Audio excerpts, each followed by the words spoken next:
Fortunata y Jacinta. Viaje de novios. La boda se verificó en mayo del 71.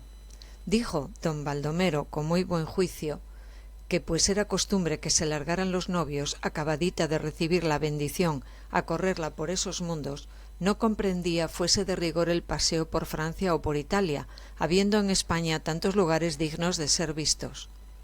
Él y Barbarita no habían ido ni siquiera a Chamberí, porque en su tiempo los novios se quedaban donde estaban, y el único español que se permitía viajar era el duque de Osuna, don Pedro. ¡Qué diferencia de tiempos! Y ahora hasta Periquillo Redondo, el que tiene el bazar de corbatas al aire libre en la esquina de la casa de correos, había hecho su viajecito a París. Juanito se manifestó enteramente conforme con su papá, y recibida la bendición nupcial, verificado el almuerzo en familia sin aparato alguno, a causa del luto, sin ninguna cosa notable como no fuera un conato de brindis de Estupiñá, cuya boca tapó Barbarita a la primera palabra, dadas las despedidas, con sus lágrimas y besuqueos correspondientes, marido y mujer se fueron a la estación. La primera etapa de su viaje fue Burgos, a donde llegaron a las 3 de la mañana, felices y locuaces, riéndose de todo, del frío y de la oscuridad. En el alma de Jacinta, no obstante, las alegrías no excluían un cierto miedo que a veces era terror. El ruido del ómnibus sobre el desigual piso de las calles, la subida a la fonda por angosta escalera, el aposento y sus muebles de mal gusto, mezcla de desechos de ciudad y de lujos de aldea, aumentaron aquel frío invencible y aquella pavorosa expectación que la hacía estremecer. Y tantísimo como quería a su marido. ¿Cómo compaginar dos deseos tan diferentes, que su marido se apartase de ella y que estuviera cerca? Porque la idea de que se pudiera ir dejándola sola era como la muerte, y la de que se acercaba y la cogía en brazos con apasionado atrevimiento también la ponía temblorosa y asustada. Había deseado que no se apartara de ella, pero que se estuviera quietecito. Al día siguiente, cuando fueron a la catedral, ya bastante tarde, sabía Jacinta una porción de expresiones cariñosas y de íntima confianza de amor que hasta entonces no había pronunciado nunca, como no fuera en la vaguedad discreta del pensamiento que recela descubrirse a sí mismo. No le causaba vergüenza el decirle al otro que le idolatraba, así, clarito, al pan y al vino, ni preguntarle a cada momento si era verdad que él también estaba hecho un idólatra y que lo estaría hasta el día del juicio final. Y a la tal preguntita, que había venido a ser tan frecuente como el pestañear, el que estaba de turno contestaba «chi», dando a esta sílaba un tonillo de pronunciación infantil. El «chi» se lo había enseñado Juanito aquella noche, lo mismo que el decir, también en estilo mimoso, «me quieres», y otras tonterías y chiquilladas empalagosas, dichas de la manera más grave del mundo. En la misma catedral, cuando les quitaba la vista de encima al sacristán que le enseñaba alguna capilla o preciosidad reservada, los esposos aprovechaban aquel momento para darse besos a escape y a hurtadillas, frente a la santidad de los altares consagrados o detrás de la estatua yacente de un sepulcro. Es que Juanito era un pillín y un goloso y un atrevido. A Jacinta le causaban miedo aquellas profanaciones, pero las consentía y toleraba, poniendo su pensamiento en Dios y confiando en que éste, al verlas, volvería la cabeza con aquella indulgencia propia del que es fuente de todo amor. Todo era, para ellos, motivo de felicidad. Contemplar una maravilla del arte les entusiasmaba, y de puro entusiasmo se reían, lo mismo que de cualquier contrariedad. Si la comida era mala, risas. Si el coche que les llevaba la cartuja iba danzando en los baches del camino, risas. Si el sacristán de las huelgas les contaba 1000 papas, diciendo que la señora abadesa se ponía mitra y gobernaba los curas, risas. Y a más de esto, todo cuanto Jacinta decía, aunque fuera la cosa más seria del mundo, le hacía a Juanito una gracia extraordinaria. Por cualquier tontería que éste dijese, su mujer soltaba la carcajada. Las crudezas de estilo popular y aflamencado que Santa Cruz decía alguna vez divertíanla más que nada, y las repetía tratando de fijarlas en su memoria. Cuando no son muy groseras, estas fórmulas de hablar hacen gracia, como caricaturas que son del lenguaje. El tiempo se pasa sin sentir para los que están en éxtasis y para los enamorados. Ni Jacinta ni su esposo apreciaban bien el curso de las fugaces horas. Ella, principalmente, tenía que pensar un poco para averiguar si tal día era el tercero o el cuarto de tan feliz existencia. Pero aunque no sepa apreciar bien la sucesión de los días, el amor aspira a dominar en el tiempo como en todo, y cuando se siente victorioso en el presente, anhela hacerse dueño de lo pasado, indagando los sucesos, para ver si le son favorables, ya que no puede destruirlos y hacerlos mentira.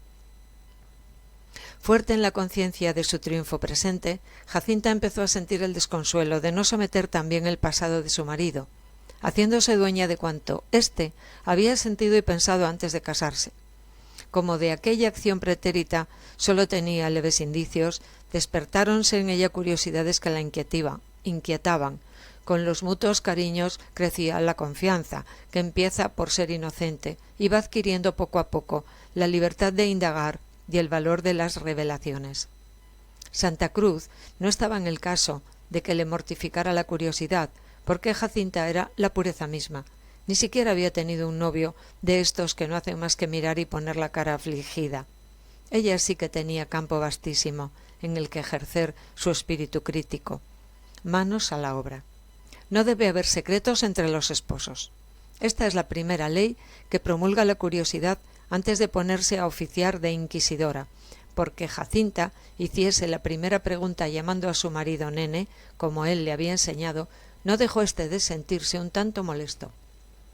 Iban por las alamedas de chopos que hay en Burgos, rectas e inacabables, como senderos de pesadilla. La respuesta fue cariñosa, pero evasiva. Si lo que la nena anhelaba saber era un devaneo, una tontería, cosas de muchachos. La educación del hombre de nuestros días no puede ser completa si éste no trata con toda clase de gente, si no echa un vistazo a todas las situaciones posibles de la vida, si no toma el tiento a las pasiones todas. Puro estudio y educación pura. No se trataba de amor, porque lo que es amor, bien podía decirlo, él no lo había sentido nunca, hasta que le hizo tilín la que ya era su mujer. Jacinta creía esto, pero la fe es una cosa y la curiosidad otra. No dudaba ni tanto así del amor de su marido, pero quería saber, sí señor, quería enterarse de ciertas aventurillas. Entre esposos debe haber siempre la mayor confianza, ¿no es eso? En cuanto hay secretos, adiós paz del matrimonio. Pues bueno, ella quería leer de cabo a rabo ciertas paginitas de la vida de su esposo antes de casarse. Como que estas historias ayudan bastante a la educación matrimonial. Sabiéndolas de memoria, las mujeres viven más avisadas y a poquito que los maridos se deslicen, ¡tras!, ya están cogidos. Que me lo tienes que contar todito, si no, no te dejo vivir. Esto fue dicho en el tren que corría y silbaba por las angosturas de Pancorbo.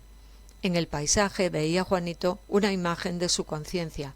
La vía que lo traspasaba, descubriendo las sombrías revueltas, era la indagación inteligente de Jacinta. El muy tuno se reía, prometiendo, eso sí, contar luego, pero la verdad era que no contaba nada de sustancia. Sí, porque me engañas tú a mí, a buena parte vienes, sé más de lo que te crees. Yo me acuerdo bien de algunas cosas que vi y oí. Tu mamá estaba muy disgustada, porque te nos habías hecho muy chulapito. Eso es. El marido continuaba encerrado en su prudencia, mas no por eso se enfadaba Jacinta.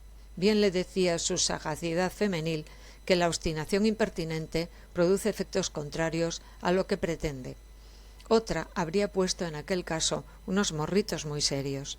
Ella no, porque fundaba su éxito en la perseverancia combinada con el cariño capcioso y diplomático.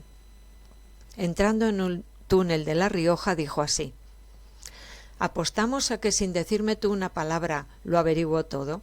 Y a la salida del túnel, el enamorado esposo, después de estrujarla con un abrazo algo teatral y de haber mezclado el restallido de sus besos al mugir de la máquina humeante, gritaba: «¿Qué puedo yo ocultar a esta mona golosa? Te como, mira que te como, curiosona, fisgona, feucha. ¿Tú quieres saber? Pues te lo voy a contar, para que me quieras más». Más, qué gracia, eso sí que es difícil. Espérate que lleguemos a Zaragoza. No, ahora. Ahora mismo. No, en Zaragoza. Mira que es historia larga y fastidiosa. Mejor, cuéntala y luego veremos. Te vas a reír de mí, pues, señor, allá por diciembre del año pasado, no, del otro, ¿ves? Ya te estás riendo. Que no me río, que estoy más seria que el papamoscas. Pues bueno, allá voy. Como te iba diciendo, conocí a una mujer, cosas de muchachos, pero déjame que empiece por el principio. Érase una vez un caballero anciano, muy parecido a una cotorra y llamado Estupiñá, el cual cayó enfermo y, cosa natural, sus amigos fueron a verle. Y uno de estos amigos, al subir la escalera de piedra, encontró una muchacha que se estaba comiendo un huevo crudo. ¿Qué tal?